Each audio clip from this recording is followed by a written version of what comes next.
बिस्मिल्लाहिर्रहमानिर्रहीम। मेरे आज के मेहमान जावेद हाशमी जुलाई 1949 को मुल्तान में पैदा हुए।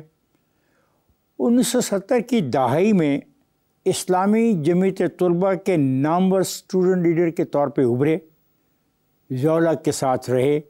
बाद पाकिस्तान मुस्लिम लीग नून में शमूलियत की।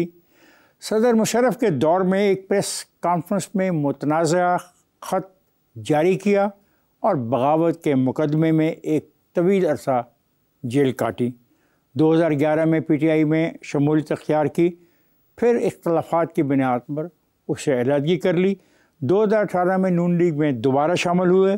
अलबत्ता 2024 के इंतखाबात में तहरीक इंसाफ के उम्मीदवार के हक़ में अपने हल्के NA 149 मुल्तान से दस्तबरदार हो गए। आइए उनसे बात करते हैं। कैसे हैं जावेद आप?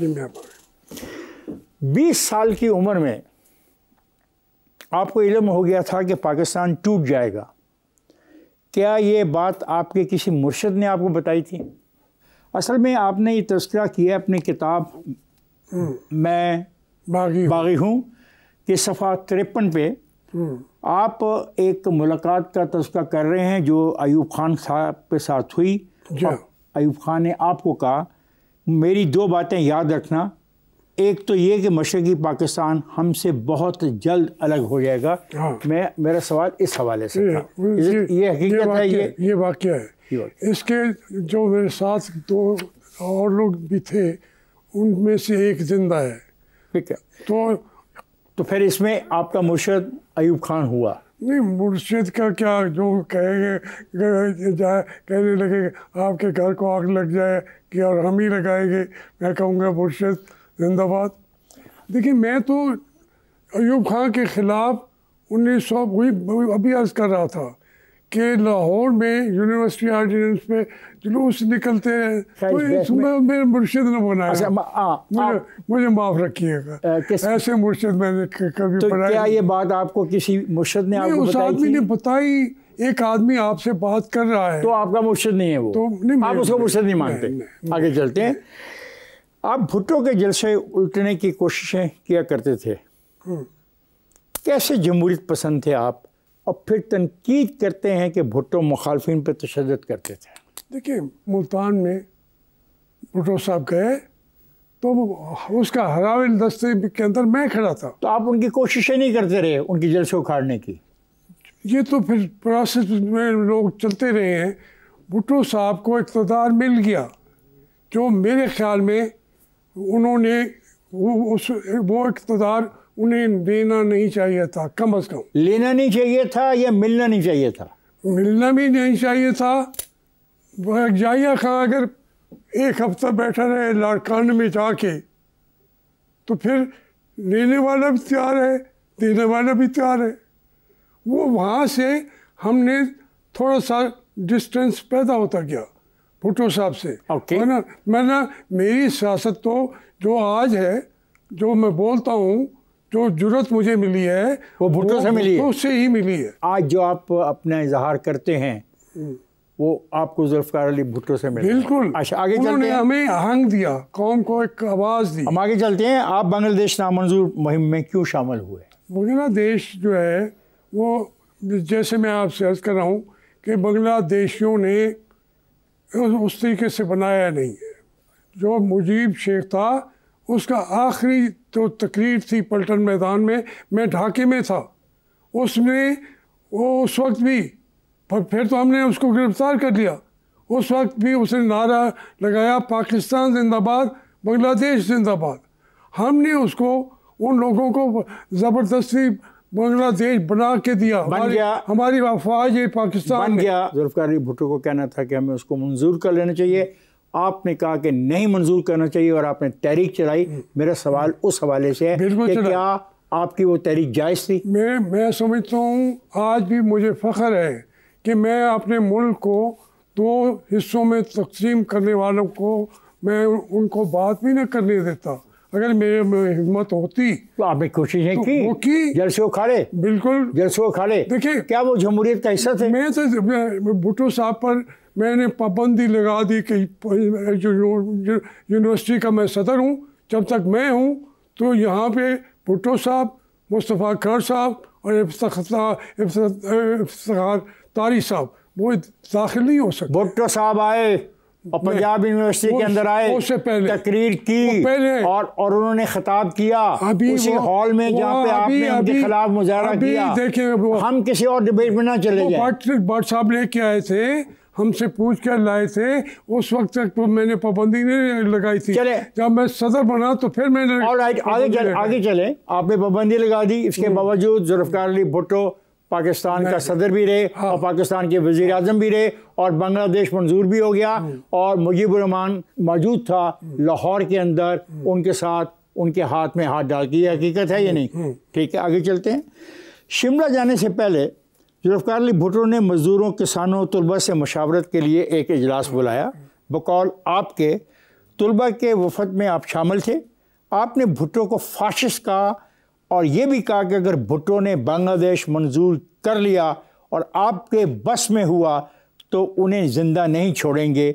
क्या यही वो ख्वाहिश थी जिसकी तकमील के लिए आपने ज़िया-उल-हक का साथ दिया? देखिए, मैंने कभी ये इस ख्वाहिश का इज़हार किसी के लिए नहीं किया। किसी के लिए मैंने मौत की दुआएं नहीं मांगी। भुट्टो साहब को उन्होंने जो 5 साल से कम अरसा हुकूमत की, सर अपना आइन बना के, आइन 73 का बना के एक दिन के लिए उस आइन को लागू नहीं किया। सर, मैं आइन की बात ही नहीं कर रहा, मेरा सवाल ऑर्डिनेंस के जरिए उसको बंद कर दिया एक दिन के अंदर। जावेद हाशमी साहब, मेरा सवाल बड़ा सादा सा है। आपने भुट्टो को फाशिस्ट कहा और ये भी कहा कि अगर भुट्टो ने बांग्लादेश मंजूर कर लिया और आपके बस में हुआ तो उन्हें जिंदा नहीं छोड़ेंगे। और नहीं, ये आपकी किताब का पेज 60। चलिए, ठीक, आपने कहा, ठीक है, मैंने कहा था, मैं कहता हूँ, मैंने कहा था अगर जुल्फ़िकार अली भुट्टो ने बांग्लादेश तस्लीम किया और मेरे बस में हुआ तो मैं इन्हें जिंदा नहीं छोड़ूंगा। सर, इट्स योर बुक, मैं अपने पास ना लिखा हुआ मैं मान रहा हूँ। चलें, ठीक है। ये और इसकी फिर तकमील हो गई, ज़िया-उल-हक ने उनको फांसी लगा दी। ऐसे नहीं हुई। देखिए, बात ये है, ज़िया-उल-हक हम जब वो इक़्तिदार में आए, 1 साल वो इंतखाबात 9 दिन का कह के 90 दिन का कह के साल पूरा उन्होंने नहीं कराया। उन्होंने तमाम पार्टियों को बुलाया और उनसे कहा, मुझसे भी कहा, अब खुदा गवाह एक लफ्ज़ आगे पीछे नहीं करूँगा, मुझे जब बुलाया उन्होंने कहा, जी सारी पार्टियां हमारे साथ दे रही हैं और काबीना बना रहे हैं और इलेक्शन कराना चाहता हूं मैं। हम फौजी लोग ये जानते ही नहीं है सियासत को, तो अगर हमने ना कराए फिर हमारे गले में मत डालिएगा। आप लोग आके ताउन करें और हम इलेक्शन करा के अपनी बैरिक्स में वापस जाएंगे। ये उसने जब ऑफ़र की और उसमें कौन नहीं था? वली खान की पार्टी थी, मुफ्ती महमूद साहब की पार्टी थी, जमात इस्लामी थी, JUP नहीं आई थी और तहरीक इंसाफ भी, तहरीक इस्तिकलाल भी नई कैबिनेट में आई थी। बाकी हर पार्टी, जमात इस्लामी, मुस्लिम लीग, ये चौधरी ज़हुरुल्लाह थे, ख्वाजा सफदर थे, अपना आपके मीर अली अहमद तालपुर थे, नवाबजादा नसूर की पार्टी से चौधरी अरशद थे। 14 मेंबरों की ये कैबिनेट बनी और उनका काम यही था कि इंतखाबात की तरफ आगे ले जाने में हम उनको हेल्प करें। उसमें ये मकसूद नहीं था, कभी मैंने सोचा भी नहीं था कि जो आप जिसको आप उसको कर रहे हैं कि हम जाके भुट्टो को फांसी लगवाएंगे। अगर ये सोच भी हो तो वो सोच किसी फाशिस्ट की हो सकती है। कोई क्या ये हकीकत नहीं है कि जुल्फ़िकार अली भुट्टो की फांसी के बाद आप लोगों को फारिग कर दिया गया? नहीं, मुझे तो नहीं किया। आप लोगों को इतने नाम लिए आपने, बाकी सबको किया 3 महीने बाद कर दिया गया ना उनको। जुल्फ़िकार अली भुट्टो को फांसी देने के बाद, आपको इस्तेमाल करने के बाद जिन लोगों के आपने नाम लिए, आपको फ़र्क कर दिया गया। मैं आपसे अर्ज़ करूँ, मैंने उनको कहा कि मैं इस्तीफ़ा देना चाहता हूँ। भुट्टो की फांसी के बाद या ये बात नहीं है? जी मैं बता रहा हूँ। उन्होंने मुझे कहा कि देखो तुम क्यों देना चाहते हो, तो मैंने बहाना करना था। मैंने कहा जी मैं कॉन्स्टिट्यूंसी की पॉलिटिक्स करना चाहता हूँ, अभी आगाज़ कर रहा हूँ, तो मैं जाना चाहता हूँ। उन्होंने कहा भाई मेरी बात मान लो, तो आप हैं वज़ीर ममलिकत, आप पहले बने वफाकी वज़ीर और ये आपको ज़िंदगी में काम आएगा, और उसके बाद फिर आप सिवा दे दें। मैं 3 महीने वफाकी वज़ीर बन गया और उसके फ़ौरन बाद फिर मैंने जाके कहा जी मैं वफाकी वज़ीर बन गया और मैं अब नहीं बैठ सकता, मुझे। जावेद हाशमी साहब, अगर ये बात मैं आपकी मान लूँ तो फिर क्या ये कहना दुरुस्त ना होगा कि जावेद हाशमी फांसी दिलवाने के बाद भी वजारत उसने दी? मैं आप देखें दोनों तरफ चलेंगे ना, मैं दोनों तरफ का तो जवाब नहीं दे सकता। क्यों नहीं? आप अभी कह रहे थे मैं मेरी भुट्टो के लिए आपको फिर मैंने बताया है कि वो उसने भी उससे हमने सियासत सीखी है, लेकिन उस पाकिस्तान की टूटने में, बांग्लादेश के बनने में भुट्टो साहब भी मुलविस थे। आज भी कहता सिर्फ वो सारे थे, सारे नाम लो सारों का, सारे थे, सब के सब तो जो याहिया खान था नंबर 1, मुझे यूब खान ने बताया कि हम उनसे जान छुड़ाना चाहते हैं। मैंने उनको ढाके के अंदर कैपिटल बना के दे दिया है, असेंबली हाल बना के दे दिया है, जाएं। आपने 8वीं आईनी तरमीम के हक में वोट नहीं दिया क्योंकि आप कहते हैं कि इस्टेब्लिशमेंट का कोई इख्तियार नहीं कि वो हमें हुकूमत न करने दे। ये ख्याल आपको ज़िया की काबीना में शामिल होते वक्त क्यों नहीं आया? मैंने तो जब अपनी काबीना छोड़ी तो फिर मैं ज़िया साहब भी, उनके वहाँ पे ज़िले की हुकूमतें भी, वो सारी मेरे ख़िलाफ़ हो गई। आप ये कहना चाहते हो कि 8वीं तरमीम की मुखालफत के नतीजे में आप पर चढ़ाई कर दी गई? उससे पहले, ये तो बाद में हुई है ना 8वीं तरमीम में। काबीना छोड़ने के बाद उनको गुस्सा था, उन्होंने काबीना छोड़ने के बाद ज़िया को आप पे गुस्सा था। आज हफीजुल्लाह जिंदा है, वो मुझे गालियाँ देते थे। आज आपको पहली दफ़ा बता रहा हूँ। कौन गालियाँ आपको देते थे? हफीजुल्लाह खान बैठा हुआ है, गालियाँ ज़िया कि क्यों छोड़ा है मुझे कहाँ आप करेंगे। मैंने तो फिर उसके लिए जंग लड़ी, एक दिन के अंदर बैठ नहीं गया। और वो फिर ये तो 8वीं तरमीम तो जब 85 में हम आए, उस वक्त पंजाब में से एक आदमी नहीं था जो उसने 8वीं तरमीम के हक में वोट ना दिया हो। मेरी तमाम ग्रुप जो था उन्होंने दिया, मैंने कहा मैं नहीं दूंगा। और आपके ग्रुप में कौन कौन शामिल था? मेरे ग्रुप में सैयदा आबदा हुसैन, फ़खर इमाम और शेख रशीद। शेख रशीद ने तो तमाशा किया ना, जब हम बैठे डिस्कस कर रहे थे कि हम वोट दें या ना दें, तो शेख रशीद अंदर आया तो कहने लगा जी बाहर असेंबली के इर्द गिर्द टैंक लग गए और आपने ना वोट दिया तो उड़ा के रख देंगे।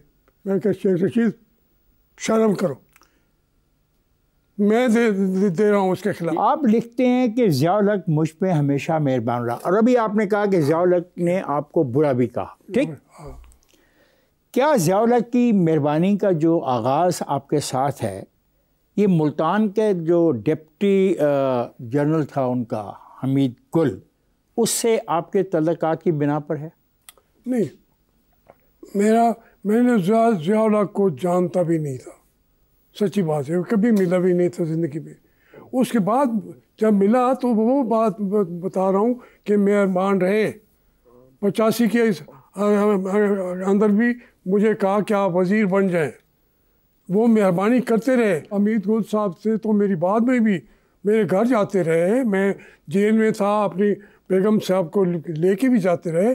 मैंने राहें उनसे भी जुदा कर रही थी शुरू से ही। जावेद हाशमी, आपको याद है कि जब आप फेडरल मिनिस्टर थे और आप पाकिस्तान की नुमाइंदगी कर रहे थे, पेरिस में एक कॉन्फ्रेंस हो रही थी वो क्या कॉन्फ्रेंस थी और क्या हमीद गुल को क्यों नहीं पसंद आया रवैया आपका? वो ये वहाँ पे हमें ब्रीफिंग देता था, जो इन्होंने एक सामान उठा के, ये नेशनल लॉजिस्टिक सेल, ये उसका इंचार्ज था, एनएलसी, अभी ब्रिगेडियर था, ये मेजर जनरल था।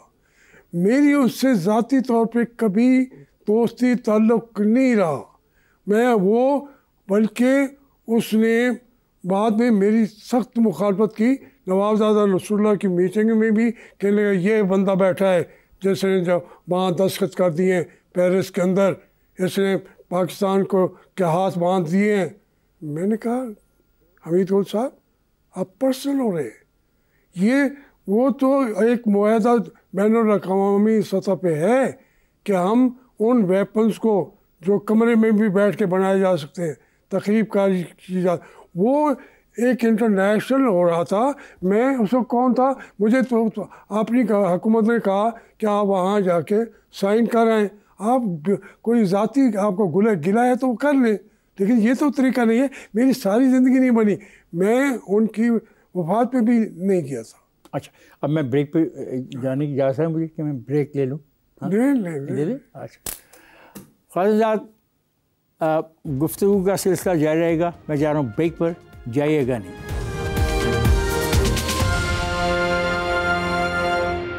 वेलकम बैक ख्वाजात, गुफ्तगू हो रही है जावेद हाशमी साहब के साथ। आइए गुफ्तगू के सिलसिले को जारी रखते हैं। जावेद, जब ये वकला की तहरीक चल रही थी तो आप उसके पाकिस्तान मुस्लिम लीग नून में थे और आप उनके नायब सदर थे। आपने कहा कि चीफ जस्टिस के बार आने से पाकिस्तान में फेडरेशन ज़िंदा हो गई है। क्या ये हकीकत नहीं कि वकला की तहरीक सवाए एक जनरल की दूसरे जनरल से लड़ाई थी? देखिए, ये तो बाद में साबित हो रहा है कि शायद ऐसा ही था। जो बात आज आप कह रहे हैं वो उसके अलावा बात कोई समझ भी नहीं आती। लेकिन वो पहला स्टेप जो उठाया इफ्तिखार चौधरी ने, जब मैं जेल में था, मैं टीवी के साथ चिमट के बैठ गया। जब 5 घंटे हुए, 6 घंटे हुए, वो बाहर निकल ही नहीं रहा, तो मैंने कहा कि यकीनन उसने इनकार किया है, वरना इतनी देर क्यों लगाते। अब अंदर क्या हो रहा था उसकी मैं कोई गैब के तो नहीं जानता, मैं तो जेल के अंदर बैठा था। मुझे यकीन हो गया कि एक स्टेप हो गया, अब वकला निकल के आ जाएंगे। जेल में बैठे हुए मैं अपने मुल्क के हालात से बाखबर रहता था। इफ्तिखार चौधरी ने वहाँ मेरी ज़मानत के लिए कहा राना सनाउल्लाह को कि मैं इस दफ़ा उनकी ज़मानत ले लूँगा। ये मेरे घर चल के आए राना सनाउल्लाह मुल्तान। मैं अपनी भांजी के वो जहाज़ गिरा था मुल्तान में, तो उसकी डेथ हो गई थी, तो ये पेरोल में किया हुआ था। तो ये आ गए, इन्होंने कहा जी मुझे चीफ साहब ने बुला के कहा है कि मैं उनकी ज़मानत ले रहा हूँ। मैंने कहा यार मेरी बात सुनो, वो कभी मेरी ज़मानत ले सकता ही नहीं है, उसकी ये हैसियत ही नहीं है। मैं गुस्से में नहीं कह रहा, बल्कि मैंने कहा उनको जाके बता दें उनके बेटे की फिल्में और वीडियोस तो दुबई में बन रहे हैं, जो उसका किरदार है वो सामने आ रहा है। आप किसके किरदार की बात कर रहे हैं आप?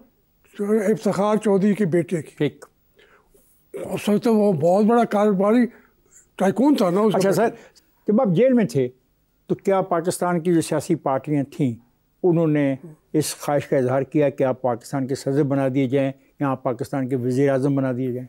जी बिल्कुल, मोहतरमा बेनज़ीर साहबा ने हमेशा, वो भी मेहरबानी भी करती थी, नाराज़गियाँ भी होती थी, लेकिन उन्होंने कहा उस वक्त हमारे इत्तेहाद हो चुका था पीपल्स पार्टी से भी, सारी पार्टियों से।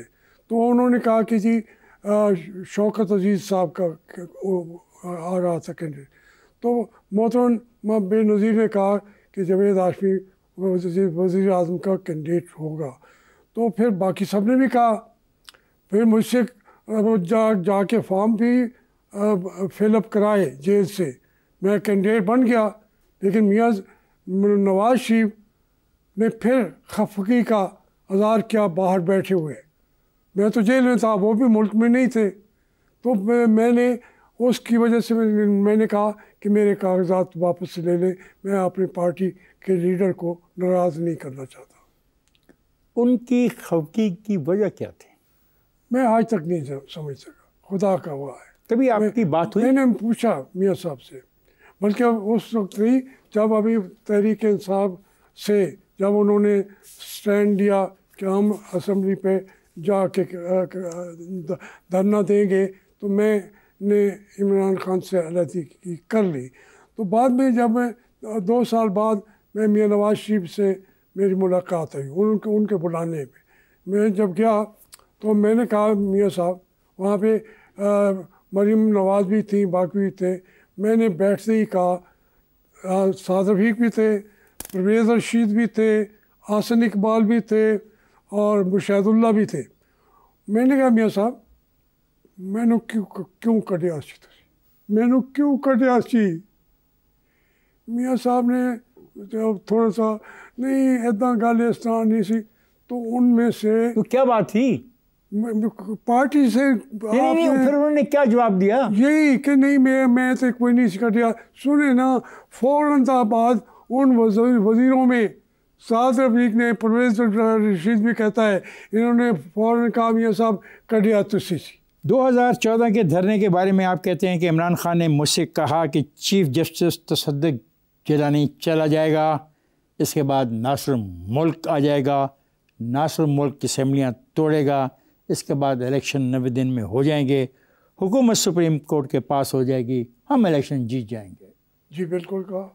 मुझे उन्होंने कहा कि नहीं, आप ये जो नवाज शरीफ तो वो कहते हैं हम जाएंगे, इस्तीफ़ा लेके आ जाएंगे।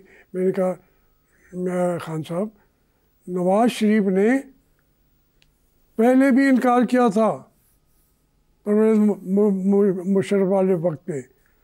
उन्होंने कहा पिस्तौल निकाल लिया था जनरल साहब, लेकिन नवाज शरीफ ने कहा फिर तुसी गोली मारो।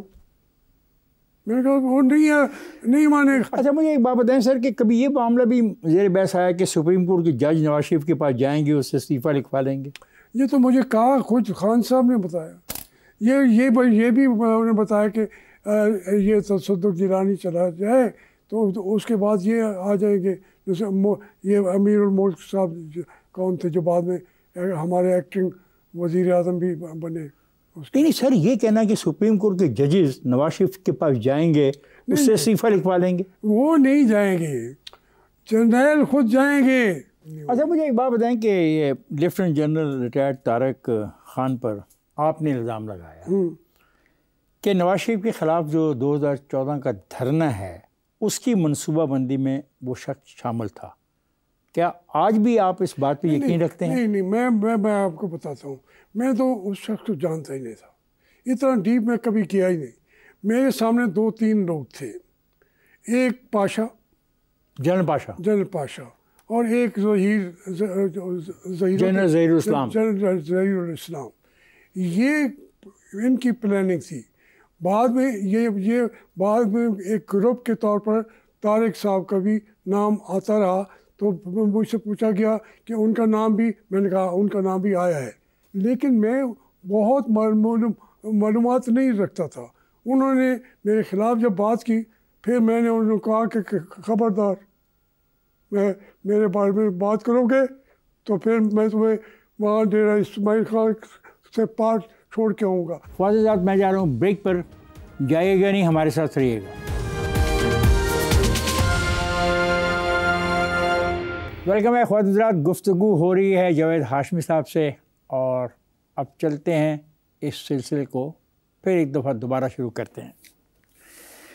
क्या राहील शरीफ ने आपको इस बात का यकीन दिलाया था कि अगर 4 हलके खोल दिए जाएं तो इक़्तिदार आपके हवाले कर दिया जाएगा? देखिए, इसमें हम लोगों ने कहा कि अगर हमसे बात वो कर रहे थे, मेरे से नहीं, जहांगीर। सर आपसे भी तो आपका कोई रोल नहीं था सारी खेल में? मैं कभी फ्रंट पे अपनी पार्टी के अंदर मैं था, नंबर 1 होता था। अच्छा, इस साजिशों में? ये ना मैं नहीं होता था, इस साजिश में नहीं शामिल था? कभी नहीं। जर्नैल बरनैल ये नवाज को पकड़ लो, ले जाओ, घसीट लो सड़कों पे? बिल्कुल नहीं। अच्छा चले, इसमें ये मैं नाम बता देता हूँ। जहांगीर तरीन साहब थे, असद उमर साहब थे, अलवी साहब थे। तो हमने कहा, आपस में डिस्कस किया कि कौन सा गारंटर हमें मांगना चाहिए कि ये 4 हल्के खुलेंगे। तो उन्होंने कहा कि जी हमें राहिल शरीफ जो है वो गारंटी देते। तो उन्होंने बात करके कहा कि भैया आए मुलाकात के लिए। खान साहब अकेले गए थे मिलने। अकेले? क्या तय हुआ? उन्होंने कहा कि मैं गारंटी देता हूँ। राहिल शरीफ ने कहा मैं गारंटी देता हूँ, आपके ये सारे वो खोल दिए जाएंगे। और उसमें इमरान खान साहब क्या चाहते थे या नहीं चाहते थे, जब वापस आए तो उन्होंने कहा कि उसने ये कह दिया है। तो मैंने कहा खान साहब फिर हम असेंबली पे चढ़ाई क्यों करें, आप इसका ऐलान करें। विक्ट्री स्टैंड पे आ गए हैं, जो हमारे मुतालबे हैं, जो हम गारंटर चाहते थे वो मिल गया है। बात ये ज़हीरुल इस्लाम और जनरल शुजा और नहीं पाशा, इन सब लोगों ने बनाया। आप जावेद हाशमी साहब मुझे ये बताना चाह रहे हैं कि जो धरना सारा है, हाँ, ये किस जर्नैल ने सोचा और किस जर्नैल के खिलाफ साजिश थी? जनरल ज़हीरुल इस्लाम और पाशा ने कि इसको अगर साइड पे हम कर लेते हैं। और राहिल शरीफ को जो है उसके ख्याल ये था, ये वो दोनों ये एक दूसरे के खिलाफ साजिश कर रहे थे। वो अपनी मर्ज़ी के जर्नैलों को प्रमोट करके अपनी नवाज शरीफ से एक्सटेंशन लेना चाहता था। अब छुपी बातें नहीं रह गई ये वो एक दूसरे के खिलाफ भी थे और ये हमेशा होता है। मैं आज भी कहता हूँ कि मियाँ साहब के तर्ज़ सियासत में मशावरत की कमी थी। ये बात इमरान खान के बारे में भी कही जाती है कि वो मशावरत में यकीन नहीं रखता। ये बड़ी दोनों सियासी जमातों के सरबराह अगर मशावरत में यकीन नहीं रखेंगे तो जमहूरियत का क्या होगा? देखिए, मैंने दोनों के साथ काम किया है, दोनों के साथ। उसका खमियाजा दोनों भुगतते कि नहीं भुगते। नवाज शरीफ की सियासत भी आज रूबाज़वाल है। हालांकि हुकूमत उसके बेटी की है, उसके भाई की है, लेकिन नवाज शरीफ की सियासत रूबाज़वाल क्यों है? मुशावरत की कमी। इमरान खान को भी जब उनकी गवर्नमेंट आ गई थी तो उसके अंदर भी मुशावरत की कमी थी, जिसकी वजह से उसको आज ये दिन देखना पड़ा। सो इसका नुकसान जमहूरियत को होता है, वो अल्टीमेटली जमहूरियत को नुकसान होता है। क्या ये दुरुस्त है कि सिविल मिलिट्री ब्यूरोक्रेसी और फ्यूडल की ज़िंदगी सैकड़ों पर्दों के अंदर होती है? मुल्क के तमाम कवानीन उनकी माशी बदअमालियों की पर्दा पोशी करने के लिए बनाए जाते हैं। बिल्कुल 100%, इसमें कोई शक ही नहीं है। क्योंकि हमारे यहाँ जो है ये जैसे शुरू से कोई लीडर बनना चाहता है जिन घरों में फ्यूडल्स में, वो उसको उसी वक्त पालना शुरू कर देते हैं। आपको किसी ने पाला? मुझे तो रगड़े लगाए ना उन्होंने, मुझे पाला, मुझे वज़ीर तो बना दिया, और क्या बनाते मुझे। तो वैसे सच पूछें, मुझे ज़ियाउल हक ने कहा कि देखो तुम क्यों इस्तीफ़ा देते हो, थर्ड वर्ल्ड कंट्रीज़ में लीडरशिप हम देते हैं। ज़िंदगी की सबसे बड़ी गलती क्या है जब आप ये सब तज़किया कर रहे हो तो अपनी ज़ात का? एक तो गलती है जो मैं ज़ियाउल हक की कैबिनेट में शामिल हुआ। मैं 25-26 साल का था, लेकिन जब यहाँ तक पहुँचा हुआ था तो ना जाता। उसका रिग्रेट है, आज भी है, मुझे नहीं जाना चाहिए था। आज की इस प्रोग्राम का आखिरी सवाल, क्या आज भी आप ये कहते हैं कि Nawaz Sharif Pakistan is proud of you, और क्या आपके और नवाज शरीफ के दरमियान तल्लुकात ऐसे हैं कि वो फिर से कहें Javed Hashmi Nawaz Sharif is proud of you? देखिए, मैं नवाज शरीफ की एहतराम करता हूँ म्यूचुअल, तो मैं उनकी फैमिली का मेंबर रहा हूँ 30-35 साल, तो मैं वो अलग बात है।